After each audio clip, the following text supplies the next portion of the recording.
The wrench slipped, and Danny Reeves caught it before it hit the floor. 30 years of fixing broken things had given him fast hands and a patient heart. His repair shop on Dust Harbor was nothing special. Just a collection of rusty tools, spare parts, and enough grease to coat a small moon. But it was his, and that meant something. That he wiped his forehead and looked out the dirty window. Dust Harbor was a mining settlement on a forgotten moon. The kind of place people came to disappear. The kind of place where nobody asked questions. That was about to change at a sound like thunder split the sky. Danny ran outside, just in time to see something tear through the clouds and slam into a scrapyard. The impact knocked him off his feet. When the dust settled, he saw a ship unlike anything human hands had ever built. It looked almost alive. The metal seemed to breathe, expanding and contracting in slow pulses. Blue liquid leaked from its wounds like blood.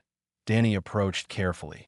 He had seen plenty of alien vessels pass through the station, but this was different. This ship was crying. The hatch opened with a wet sound. Inside, Danny found her. She was tall and thin, with skin that glowed faintly like moonlight on water. Her eyes were too large for a human face, and they reflected colors that had no names. She wore clothes made of light itself, now flickering and dying. A metal collar around her neck hummed weakly. She was barely conscious. Danny carried her out of the ship as gently as he could. She weighed almost nothing, like holding smoke that had learned to take shape. Her glow was fading fast. The collar crackled, and a broken voice emerged. "Please do not contact anyone. You're hurt," Danny said. "You need help. No authorities." Her hand gripped his arm with surprising strength. "They will kill me." Danny looked at the dying ship, at the wounded alien in his arms, at the empty sky above. He had spent his whole life fixing things other people threw away. Maybe this was just another repair job. "Okay," he said. "No authorities." He brought her inside and laid her on the cleanest surface he could find. The collar translated her words in fits and starts as she told him her story. Her name was Alia. She was a princess of the Luminari, daughter of something called the Radiant Throne. Her people glowed like living stars. For centuries, they had been at war with another species called the Ashborn, creatures who lived in darkness and fed on conflict. They arranged a marriage, Alia whispered, to end the war. I was to become the bride of Lord Crave. That doesn't sound so bad, Danny said. Peace is worth something. You do not understand. Tears like liquid light rolled down her face. The Ashborn do not want peace. They want control. Once I am married, I become property. And when they tire of me, they will kill me and blame my people. The war will begin again, worse than before. They profit from death. So you ran? I ran. She looked at her ship through the window. But they shot us. They shot Whisper. Danny frowned. Whose Whisper? My ship. My kindred. Alia's glow dimmed further. We are bonded since birth. We share everything. Life. Memory. Soul. Van Whisper dies. E.D. Danny walked back outside to look at the ship. It was still breathing, but barely. He touched its hull and felt warmth beneath the metal. Not the heat of engines, but the warmth of living flesh. Can you fix her? Alia had followed him, leaning against the doorframe. I know you're only human. I know your technology is simple, but please, she's all I have left. Danny thought about his tools, his skills, his 30 years of making broken things work again. He thought about the photo in his pocket. His wife, his daughter, lost when their colony ship was destroyed in someone else's war. I can try, he said. He worked through the night. The ship's wounds were unlike anything he had seen. Not mechanical damage, but something like infection. Crystals spreading through living tissue, turning blue to black. He remembered seeing something similar in old colony ships when the crop systems got sick. Danny mixed agricultural nanites with lubricant and prayer. He injected them into the ship's wounds and hoped for the best. By morning, the ship had stopped bleeding. Alia was kneeling beside her kindred, hands pressed against the hull. The glow in her skin was stronger now, fed by hope. She is stable, Alia said. How did you know what to do? Danny shrugged. I didn't. I just tried what made sense. No one has ever healed a kindred before. Not outside my species. She looked at him with those two large eyes. Why are you helping me? Before Danny could answer, his radio crackled. A cold voice filled the shop. Attention, Dust Harbor. We are searching for fugitive. A Luminari female. She is wanted for theft and treason. Anyone harboring her will face immediate execution. Danny looked at Alia. She looked at him. Still want to help me? She asked quietly. Danny turned off the radio. Come on, he said. We need to hide you better. 3 days of no sleep had turned Danny into a ghost of himself. His eyes burned. His hands shook. But every time he thought about resting, he heard Whisper make that sound again. A high-pitched whimper that humans were not supposed to hear, but Danny heard it anyway. It vibrated in his bones like grief. Alia sat beside her kindred, never moving, barely breathing. Her glow had returned after the first treatment, but it flickered now like a candle in wind. Danny understood without asking. Whisper was stable, but not healing. The infection had stopped spreading, but it was not going away. Tell me more, Danny said, kneeling beside the ship. About how this works. The bond. Alia's voice was hollow. When a Luminari is born, we're placed inside a kindred egg. We hatch together. We grow together. We share our first breath, our first thought, our first dream. Whisper has been with me for 200 years. 200. Danny raised an eyebrow. You don't look a day over 30. A small smile crossed her face. Luminari age slowly. I am considered young among my people, barely an adult. Danny thought about his own 53 years. The gray in his hair, the ache in his knees. He pushed those thoughts away and focused on the problem. The nanites stopped the bleeding, he said, but they can't repair crystal. They're designed for organic matter. Plants, mostly. Whisper is organic. Not like anything I've worked with. Danny ran his hand along the ship's hull. It felt like touching someone's skin. I need to understand what's really wrong. Not just the symptoms, but the source. Alia hesitated. Then she placed her hand over Danny's. The world disappeared.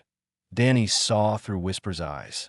He felt the cold of space and the warmth of a bonded soul. He experienced 200 years in a single heartbeat. Birthday celebrations on a world made of light. War scene from high above. The moment Alia first whispered her secrets into Whisper's walls. And then pain. Terrible pain. A weapon fired by hunters. A crystal shard buried deep in Whisper's core, spreading poison with every passing hour. Danny gasped and pulled his hand back. I'm sorry, Alia said. I should have warned you. The shard. Danny was breathing hard. It's still in there. That's why she's not healing. The infection keeps coming from the source. I cannot reach it. Whisper's core is protected by layers of crystal. Even Luminari surgeons could not operate without killing her. Danny looked at his tools. Crude things made of metal and wire. Nothing elegant. Nothing sophisticated. But he had spent 30 years reaching into impossible places, finding problems no one else could find, fixing machines that everyone else had given up on. Show me where the core is, he said. The next 12 hours were the hardest of Danny's life. He crawled through spaces not meant for human bodies. He cut through crystal that regrew as fast as he could slice it. He burned his hands on fluids that glowed with strange radiation. Alia guided him through the bond, feeding him images of where to go, what to avoid, how close he was getting. Finally, he found it. The shard was the size of his thumb, black as void, pulsing with sick energy. It had wrapped itself around Whisper's heart like a parasite. Danny could feel the ship trembling around him, could hear Alia crying somewhere above. This is going to hurt, he said to the ship. I am sorry. He grabbed the shard with his bare hand and pulled. Light exploded through the ship. Danny felt something tear through his mind. For a moment, he saw everything Whisper was. Every journey, every joy, every moment of love for the princess she had carried through the stars. Then he was lying on his back outside the ship, the shard dissolving into ash beside him, and Alia was holding him, her tears falling on his face like warm rain. You did it, she whispered. You saved her. Danny tried to speak, but exhaustion pulled him under. His last thought before sleep took him was that the light around Alia looked like sunrise, that he woke to the sound of singing, not human singing, something higher and stranger. like wind chimes made of starlight. Danny opened his eyes and saw a whisper glowing with full strength, her hull pulsing with healthy blue light. And he heard her voice in his mind. "Thank you, small creature. Thank you for giving me back to her." "You're welcome," Danny said out loud. Alia appeared at his side. She looked healthier too. Her skin was bright. Her eyes were clear. She was smiling for the first time since he had met her. "Whisper says you are part of us now," Alia said. "The bond touched you. She will always remember what you did." Danny sat up slowly. His hands were burned, but healing. "How long was I out?" "2 days. I watched over you." She looked down. "It is the least I could do." Before Danny could respond, Whisper's light shifted to red. "A warning." "What is it?" Danny asked. Alia's face went pale. "A warship," she said. "Ashbourne. They have found us." Danny looked out the window. In the sky above Dust Harbor, a black shape was descending. It looked like a blade designed to cut hope in half. "Then we better have a plan," Danny said. Dust fell from the ceiling as the Ashbourne warship landed somewhere in the settlement. Danny could feel the vibrations through his boots. Something heavy was walking toward them. Something that did not care who got in its way. "Whisper cannot fly yet," Alia said. "She needs more time." "How much time?" "Days. Maybe a week." Danny grabbed Alia's arm and pulled her toward the back of the shop. "Then we hide. Come on." There was a maintenance crawl space behind his workshop. Danny had discovered it years ago and used it to store things he did not want customs officers to find. It was small, dirty, and completely invisible unless you knew exactly where to look. But hiding Alia was not enough. Her skin still glowed, and her eyes still shone like moons. Anyone who saw her would know immediately what she was. Danny grabbed a jar of engine grease. "This is going to be unpleasant." He covered her skin with a thick black substance. It dulled her light until she looked almost human in the darkness. Then he found an old pair of mining goggles and strapped them over her eyes. "Do not speak," he said. "Do not move. Do not even breathe loud. Understand?" Alia nodded. She squeezed into the crawl space, and Danny sealed it behind her. The front door exploded inward. 3 figures stepped through the smoke. Danny had never seen Ashbourne in person before, but he recognized them from stories. They were tall, thin, wrapped in armor that seemed to absorb light. Their faces were hidden behind masks with no features except 2 points of red where eyes should be. The leader stepped forward. His voice was like metal scraping metal. "Human, you are the owner of this establishment." Danny put on his best confused expression. He hunched his shoulders, let his mouth hang open slightly, and spoke with the slow drawl of someone who had never had an original thought. "Yes, sir. Danny Reeves. I fix things. Ships mostly. Sometimes mining equipment. You got something needs fixing?" The Ashbourne tilted his head. "We are searching for a Luminari female. A criminal. She crashed near this location 3 days ago." Danny scratched his head. "Luminari? Those the glowing folks?" "Nope. Ain't seen nothing like that. Just rust and rocks around here. You would not lie to us, human. The penalty for harboring a fugitive is death.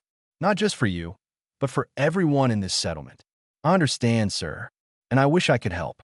But I'm telling you, nothing interesting ever happens on Dust Harbor.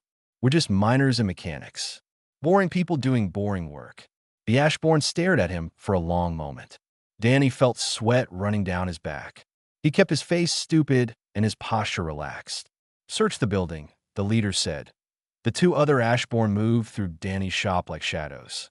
They opened cabinets, overturned tables, and cut through walls with weapons that burned through metal like paper. Danny watched them destroy his livelihood and said nothing. Just kept that empty smile on his face. One of the hunters stopped near the back wall. Right next to the crawl space, Danny's heart stopped. The hunter raised his weapon. Danny prepared to die. But then the hunter's communicator crackled. A voice spoke in a language Danny did not understand. The hunter lowered his weapon and returned to his leader. "Nothing here," he reported. The leader looked at Danny one last time. "If you see anything human, you will contact us immediately." "For your own sake." "Yes, sir. Absolutely, sir. You folks have a nice day now." The Ashbourne left without another word. Their warship rose into the sky and began scanning other parts of the settlement. Danny waited until he could not feel the vibrations anymore. Then he opened the crawl space. Alia crawled out, covered in grease and shaking. How did you do that? How did you lie to them so easily? Practice, Danny said. When you grow up poor in a mining colony, you learn to play stupid. People underestimate you. They think you're not worth their attention. It's kept me alive more times than I can count. Alia wiped the grease from her face.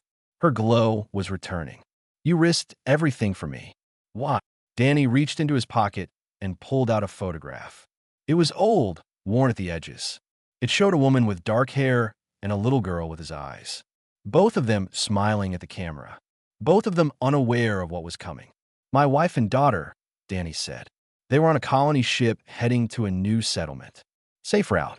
Nothing dangerous. But they flew through the wrong sector at the wrong time. Two alien factions were fighting over territory. Neither one cared about the human ship in the crossfire. Alia was silent. They called it an accident, Danny continued. Collateral damage. Like my girls were just numbers on a report. I spent years being angry. Then I spent years being empty. Now I'm just tired. He looked at her. Tired of watching people die for other people's politics. Alia touched his hand. Her light was gentle, warm.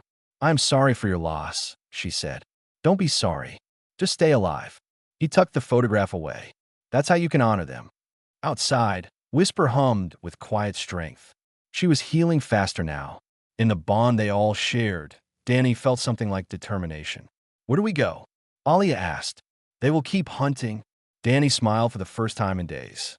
Then we run where they can't follow. 2 weeks had passed since the Ashbourne search. Danny spent every day watching the sky, waiting for black ships to return.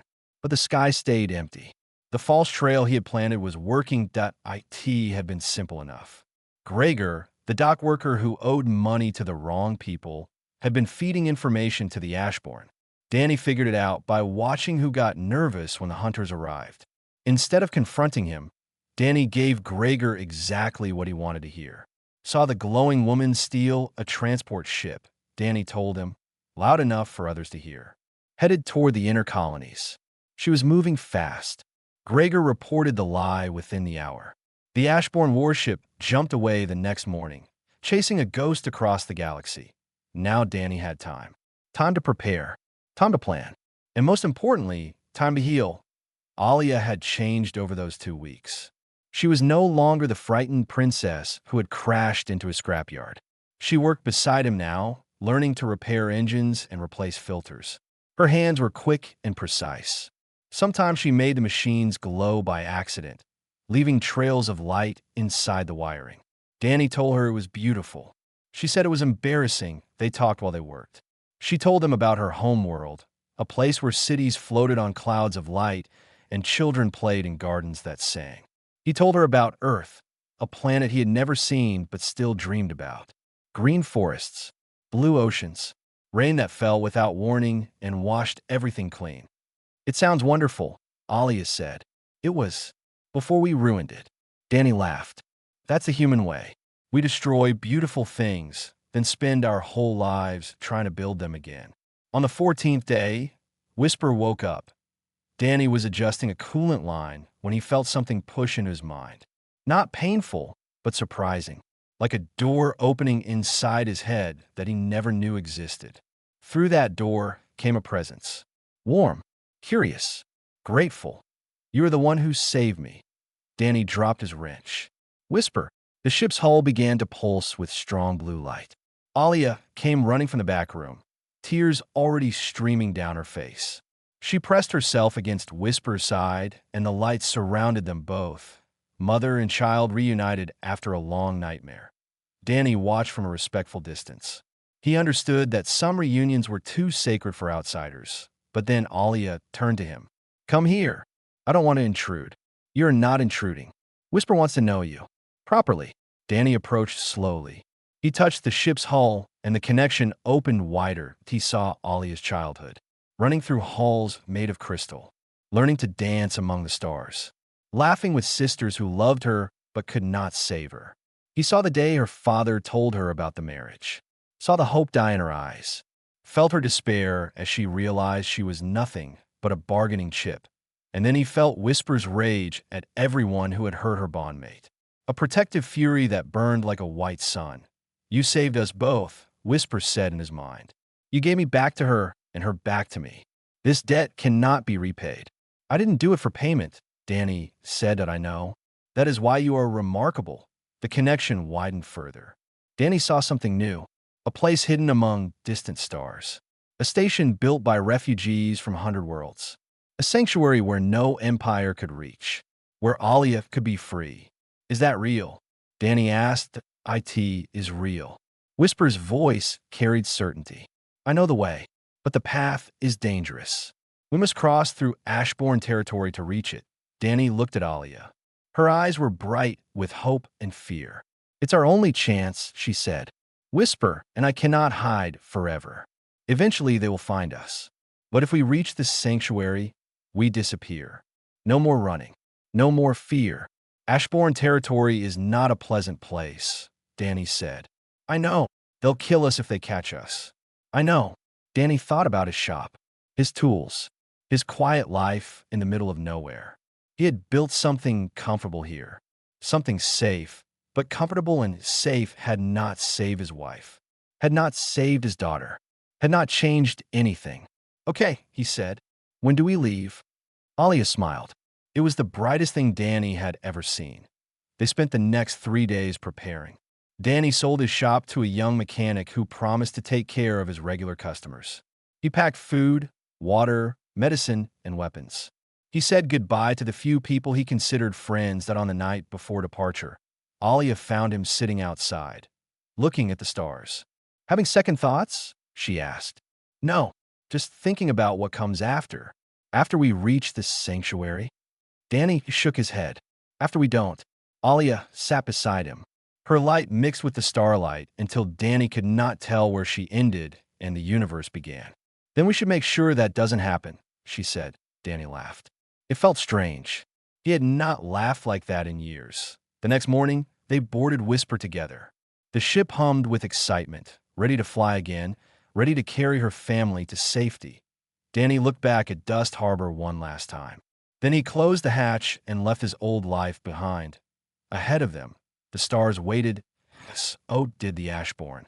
Flying through space on a living ship was nothing like Danny had imagined. Whisper did not roar or shake or fill the air with engine noise. She moved like a thought through water, smooth and silent, and the stars outside her windows looked close enough to touch. They crossed into lawless space on the third day. This was the border between human territory and Luminary space, a stretch of emptiness where no government held power and no law held meaning. Pirates lived here, smugglers, refugees, anyone desperate enough to risk the darkness. Alia stood at the front of the ship, watching the void pass by. Danny noticed that she had stopped glowing as bright. Her light was dimmed by something heavier than fear. What's wrong? He asked. I was thinking about my sisters. Alia did not turn around. They begged me not to go through with the marriage. Said I should run, fight, do anything except surrender. But when I actually ran, they just watched me go. They did not come with me. They did not try to help. They just said goodbye like I was already dead. Danny stood beside her. Maybe they were scared. They were. But fear should not kill love. I thought family meant something stronger than fear. Sometimes it does. Sometimes it doesn't. Danny thought about his own family. Parents who died when he was young. Brothers he had not spoken to in decades. Humans are the same way. We like to think blood is thicker than water. But I've seen strangers die for each other while brothers walked away. Alia finally looked at him. Is that why you are helping me? Because I am a stranger? I'm helping you because it's the right thing to do. The stranger part is just circumstance. She smiled at that. Small and sad, but real that on the 5th day, they met the smugglers. The convoy appeared on Whisper's senses like shadows moving through deeper shadows. 7 ships, all running dark, all heading in the same direction. They hailed Danny's ship with a message that was half greeting and half threat. Unknown vessel, you are entering protected trade lanes. Identify yourself or be destroyed. Danny answered honestly. He told them about Alia, about the Ashbourne, about the sanctuary they were trying to reach. He expected to be mocked or ignored. Instead, The lead smuggler laughed. You're the human who saved the glowing princess? We heard about you. Stories travel fast out here. The voice turned serious. The Ashborn have patrols all through the next sector. You won't make it alone. What's the alternative? We can guide you through. We know the gaps in their coverage. But nothing is free out here. What do you have to trade? Danny looked at Alia. She nodded. Technology, Danny said. Luminari designs. Nothing military, but enough to interest your buyers. The smuggler agreed. For the next 2 days, the convoy led them through a maze of asteroid fields and dead systems. The Ashborn patrols passed by without noticing. Danny started to believe they might actually make it. Then the ambush came. Black ships exploded out of an asteroid cluster. Not a patrol, a hunting pack. Someone in the convoy had talked. The smugglers scattered. Danny grabbed the controls, but Whisper was already moving, diving between rocks that would crush any normal ship. Alia pressed her hands against the walls, feeding Whisper energy, pushing her faster. An Ashborn vessel locked onto them. Weapons charged. We can't outrun them, Danny said. Then we fight. Alia's voice was strange. Hard. I have never used this power against another person, but I will not die quietly. She stood at the center of the ship and raised her hands. Her glow intensified until Danny could barely look at her. Then light exploded outward through Whisper's hull, like a second sun being born. The Ashborn ship went blind. Its sensors overloaded. Its pilots screamed as their vision burned away. The vessel crashed into an asteroid and disappeared in a silent explosion. Alia collapsed. Danny caught her before she hit the floor. You did it, he said. I did not know I could do that. She was shaking. I did not know I had that inside me. Everyone has something inside them. Sometimes it takes the worst moments to find it. The surviving smugglers regrouped. 3 ships had been destroyed. The others were damaged, but flying. The lead smuggler hailed them one more time. You've got guts, human. Both of you. His voice was rough with respect. The sanctuary jump point is 1 system away. You're on your own from here. Danny thanked him. The convoy disappeared into the dark that he spent the next hour tending to Alia. Her light slowly returned as she slept, her head resting against his shoulder. Whisper hummed a soft lullaby, something from Alia's childhood, and Danny found himself humming along. When Alia woke, she looked at him with eyes that held something new. Not gratitude, something deeper. We're close, she said. One more jump. Danny. She took his hand. Her skin was warm like sunlight. Whatever happens next, I want you to know that meeting you was the best thing that ever happened to me. Danny squeezed her hand. We're not done yet. Whisper carried them toward the final jump point, toward freedom, toward hope. But when they arrived, hope was nowhere to be found, and a fleet of black ships waited for them. Dozens of vessels arranged in a perfect blockade. And in the center, one ship larger than all the others, that a message appeared on every frequency. Princess Alia, this is Lord Crave. Surrender now, or I will burn every human settlement within 10 light years, starting with the one you left behind. Danny looked at the blockade, looked at Alia, looked at the impossible distance between where they were and where they needed to be. Now what? Alia whispered. Danny smiled. Now we get creative.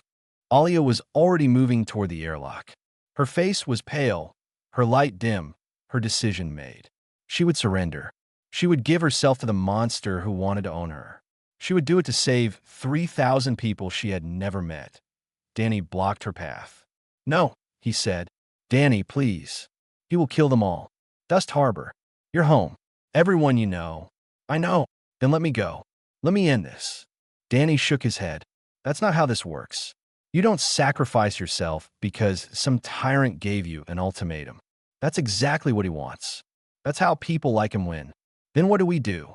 Danny walked to the communications panel. His hands were steady, even though his heart was racing. He had an idea. It was stupid. It was desperate. It was probably going to get them killed. But it was also the most human thing he could think of. That he opened a broadcast on every frequency available. Not to Lord Crave. Not to the Ashborn. To everyone else. This is Danny Reeves. Some of you know me. Most of you don't. I'm just a mechanic from a mining moon. Nobody important. but I'm standing here next to someone who matters more than she knows. Alia touched his arm. What are you doing? Danny kept talking. Her name is Alia. She's a princess from a species called the Luminari. Her own people tried to sell her to a tyrant to end a war. She refused. She chose freedom instead. And when she needed help, she found a human. Across the sector, ships began picking up the signal. Freighters, mining vessels, transport ships, all the forgotten vessels crewed by forgotten people. Now that tyrant is threatening to kill everyone I care about unless she surrenders. He thinks it's a choice. He thinks we'll fold. He thinks humans are too scared, too weak, too divided to stand up for a stranger. Danny looked out at the blockade. He's wrong. For a long moment, nothing happened.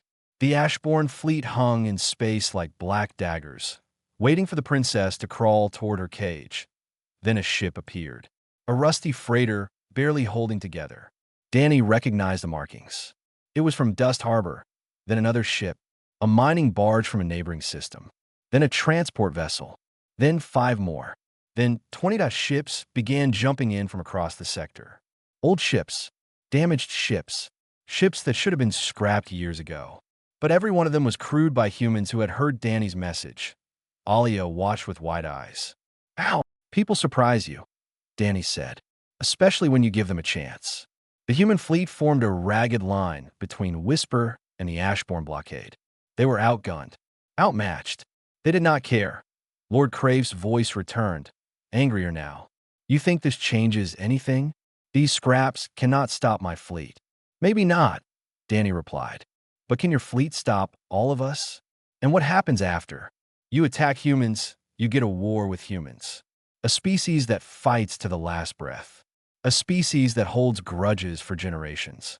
Is one princess worth that kind of enemy? Silence. Then Alia stepped forward. She had been quiet, watching the impossible happen. Now she raised her voice, broadcasting on luminary frequencies. My people, I am Alia of House Sundrift. I have evidence that Lord Crave and his family have been profiting from our war for centuries. They do not want peace. They want perpetual conflict. They want our children to die so their merchants can grow rich. She transmitted the files that Whisper had carried since their escape. See the truth. Decide for yourselves who the real traitor is. The Ashbourne fleet began to fracture. Luminary ships that had been forced to serve Lord Crave started breaking formation. Captains who had believed they were enforcing justice discovered they were serving corruption. Mutiny spread like fire. Lord Crave tried to rally his forces, but his voice was drowned by the chaos. His own allies turned against him. His flagship found itself surrounded by the ships that were supposed to protect IT. In the end, he ran. One ship, fleeing into the void, chased by the truth he had tried so hard to bury. The blockade dissolved. Hours later, Alia received a message from the Radiant Throne. The evidence had reached her homeworld. The council was reviewing everything. She was offered amnesty, forgiveness, and a place among her people again. Danny found her reading the message, tears streaming down her face. You can go home, he said. Alia looked at him. At Whisper, at the stars beyond. No, she said. Home is not where I came from. Home is where I choose to be. She chose a small station at the edge of known space. A place where refugees came to start over. Where species that had been enemies learned to be neighbors. Where a mechanic could fix ships, and a princess could heal hearts, and a living vessel could become the station's beating core. And on the first anniversary of their arrival, a young Ashbourne girl appeared at their door. She was fleeing her own forced marriage, following rumors of a human who helped people disappear. Alia welcomed her inside while Danny put on a pot of coffee.